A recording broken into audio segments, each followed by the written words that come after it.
سهل بن سعد الساعدي رضي الله تعالى عنه فرمایي وشكا رجل إلى رسول الله صلى الله عليه وسلم الفقر وضيق المعيشة.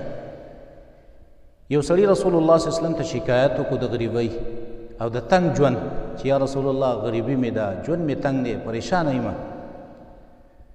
نو دې سړي ته رسول الله صلی الله علیه وسلم یو طریقه وښودله. فقال له رسول الله صلى الله عليه وسلم، دې سړي ته رسول الله صلی الله علیه وسلم وفرمایل وی اذا دخلت البيت فسلم ان كان فيه احد او لم يكن فيه احد.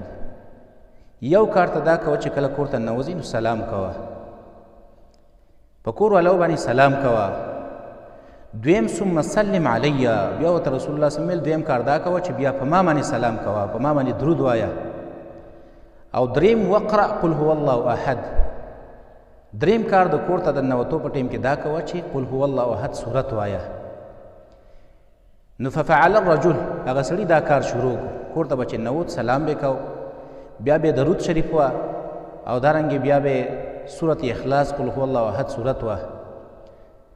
نو فأدر الله علیه الرزق، دا حدیث کې راځي چې الله به دې سړي باندې رزق را فراخه کو او دومره فی الله را رزق را فراخه کو چې حتی افاض علی جیرانه و اقربائه، تر دې چې د ده دا ګاونډیان هم الله مالداره کړه او د ده دا خپل خپلوان هم الله مالداره کړه.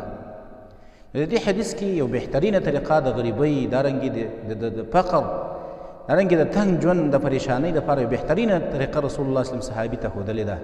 اسان عمل دی، اسانه طریقه ده چې کور ته ننوځې سلام کوه په کور والاو باندې، داسې یو سنت عمل دی. او رسول الله صلی الله علیه وسلم باندې درود ویل او دریم سورت اخلاص ویل قل هو الله احد. په دې سره الله پاک د انسان هغه تنګ ژوند را پراخه کوي، په دې سره الله پاک د انسان هغه رزق را کولاوي او په دې سره د انسان هغه ګاونډیان خپل خپلوان باندې الله پاک رزق را پراخوي.